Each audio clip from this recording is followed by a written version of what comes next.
All right, so you shared this podcast episode with me. These mind-blowing goal strategies will change your new year forever. And honestly, I was a little skeptical at first, Yeah, I get that. but after listening, I think there's some seriously good stuff in here. Yeah, I agree. It goes beyond the typical New Year, New You fluff. Yeah. It dives into the nitty-gritty of actually achieving those goals, which what we all struggle with, right? Yeah, we set these big, ambitious goals, and then February rolls around and Oh, life happens. gone. So I'm curious what stood out to you as we dug into this together. Well, the reverse engineering strategy really grabbed my attention. I think it's a game changer, especially if you tend to feel overwhelmed by big goals. Okay, walk me through this. How does reverse engineering actually work? Imagine you're planning a road trip, but instead of starting at your house, you start at your destination. Okay. You work backward, figuring out each step you need to take to get there. It's the same with goals. So let's say my goal is to run a marathon.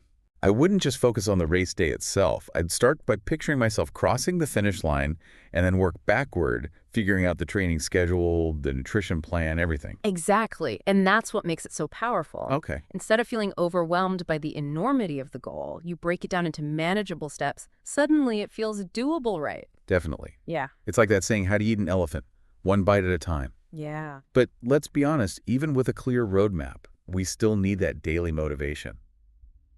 And this podcast episode had some interesting ideas for that too. Absolutely. And that's where the SMART goals with a twist come in. You know, the whole specific, measurable, achievable, relevant, time-bound thing. Yeah, SMART goals are a classic, but I'll admit I sometimes find them a bit dry. What's the twist that this episode suggests? It's all about linking your SMART goals to daily habits. Okay. Instead of saying, I want to lose 20 pounds, Right. you focus on the daily actions that will get you there. Like, I'm going to walk 10,000 steps every day, or I'll replace soda with water. That's a great way to put it, linking the big goal to small, consistent actions. Yeah. And the podcast episode even suggested building those actions into your daily routine. Right. So it becomes less about willpower and more about making it automatic. Yeah. You're not constantly forcing yourself. It's just part of your day, almost like brushing your teeth. You don't think about it, you just do it. That's a great analogy. Yeah. And speaking of things we do automatically, I'm curious about your take on the next strategy they covered. Visualization. I have to admit, I'm a bit skeptical about this one. I understand your skepticism. Yeah. It can sound a bit woo-woo at first, but think about it.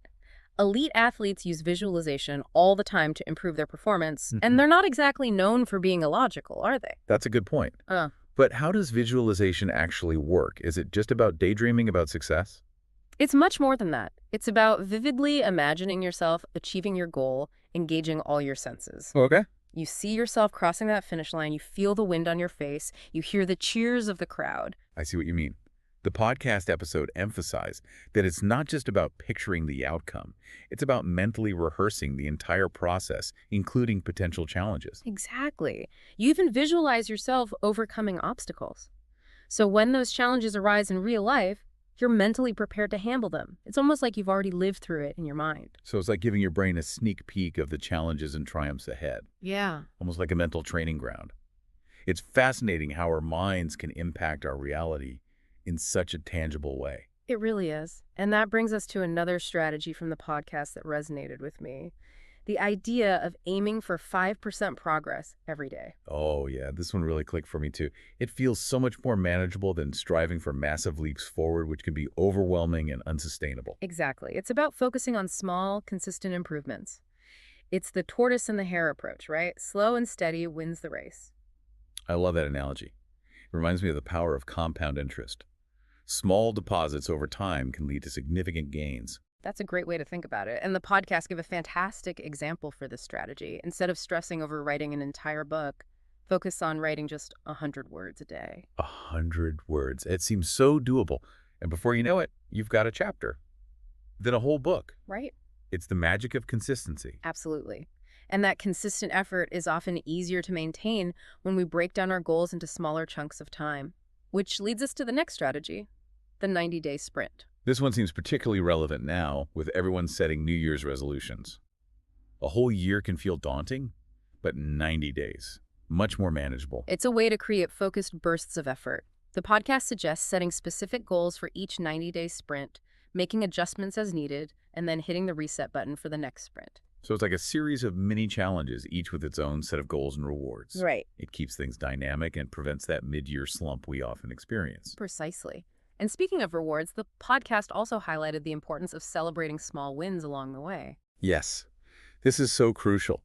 We often get so fixated on the end goal that we forget to acknowledge and celebrate the progress we make each step of the way. It's like we're running a marathon and only focusing on the finish line, forgetting to appreciate the scenery and the milestones we pass along the way. What a great way to put it. It's those small victories that keep us motivated, fuel our momentum, and make the journey enjoyable. And celebrating those wins doesn't have to be anything extravagant. The podcast suggested simple things like treating yourself to a movie, enjoying a relaxing bath, or simply taking a moment to acknowledge your accomplishment. It's about recognizing and rewarding ourselves for the effort, no matter how small. Yeah. It reinforces those positive habits and makes the whole process feel less like a grind. It's about finding joy in the journey, not just the destination. But, even with all these amazing strategies, there's one crucial element that can make or break our success: accountability. You're absolutely right. It's easy to get excited about new goals, but how do we stay committed when motivation inevitably wanes? We all need that extra push sometimes, right? We do. And that's where having a support system comes in. The podcast emphasized the importance of finding your tribe people who will cheer you on, hold you accountable, and celebrate your wins with you. I love the idea of a tribe for goal setting.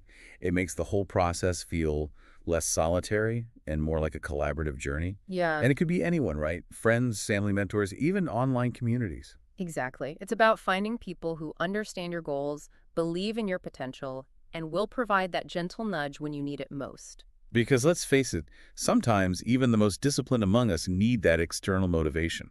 Absolutely.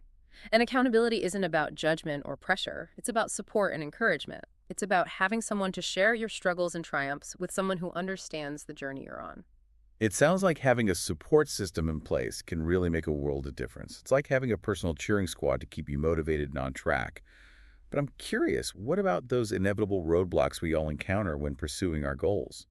How do we navigate those setbacks without losing momentum? That's such an important point. The journey to any goal is rarely a straight line. There will be bumps, detours, maybe even moments where we feel like giving up. Exactly. And this is where the concept of celebrating small wins becomes even more crucial, wouldn't you say? Absolutely. By acknowledging and celebrating our progress, even those seemingly insignificant wins, we train our brains to focus on the positive. It's like creating a mental highlight reel of our successes, reminding ourselves that we're capable of achieving great things even when faced with challenges. Exactly. And that shift in focus can be incredibly empowering. Instead of dwelling on setbacks, we're reminded of our resilience and our ability to overcome obstacles. It's almost like building up a reserve of positive energy that we can tap into when things get tough. Those small wins become fuel for the journey ahead. And that fuel can be invaluable in navigating those inevitable bumps in the road. It allows us to see setbacks not as failures, but as opportunities to learn, adjust, and keep moving forward. That's a powerful reframing. So instead of getting discouraged, we can view challenges as stepping stones on the path to success. Precisely. And remember, each challenge we overcome makes us stronger, more resilient, and better equipped to handle whatever comes next. It's all part of the growth process. This whole conversation has really sparked a shift in my own thinking about goals.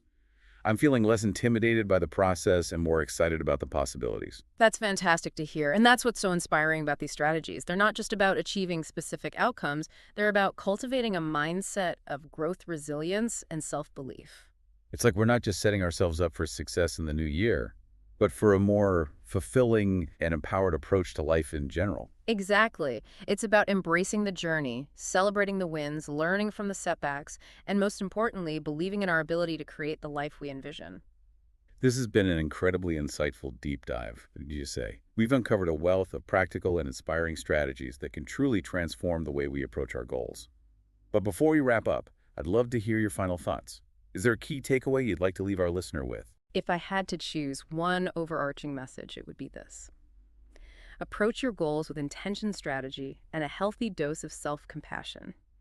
It's not about striving for perfection, but about embracing the journey and honoring your own unique path to success. Such wise words.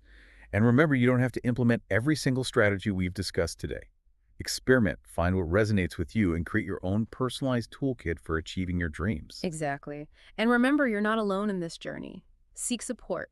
Celebrate your wins and never underestimate the power of believing in yourself. And here's a final thought for you to ponder as we wrap up this deep dive. Imagine applying the concept of reverse engineering, not just to your goals, but to your ideal life. What would that look like 5 years from now, 10 years from now? Work backward from that vision, and you might be surprised by the steps you need to take today. It's about planting seeds for a future you can't even fully envision yet. And perhaps that's the most exciting part, the potential for growth discovery and the creation of a life that truly reflects your dreams. This has been an incredible exploration of goal-setting strategies. I feel inspired, energized, and ready to tackle any challenge that comes my way, and I hope you do too. I couldn't agree more. Until next time, keep reaching for those stars and remember the journey is just as important as the destination.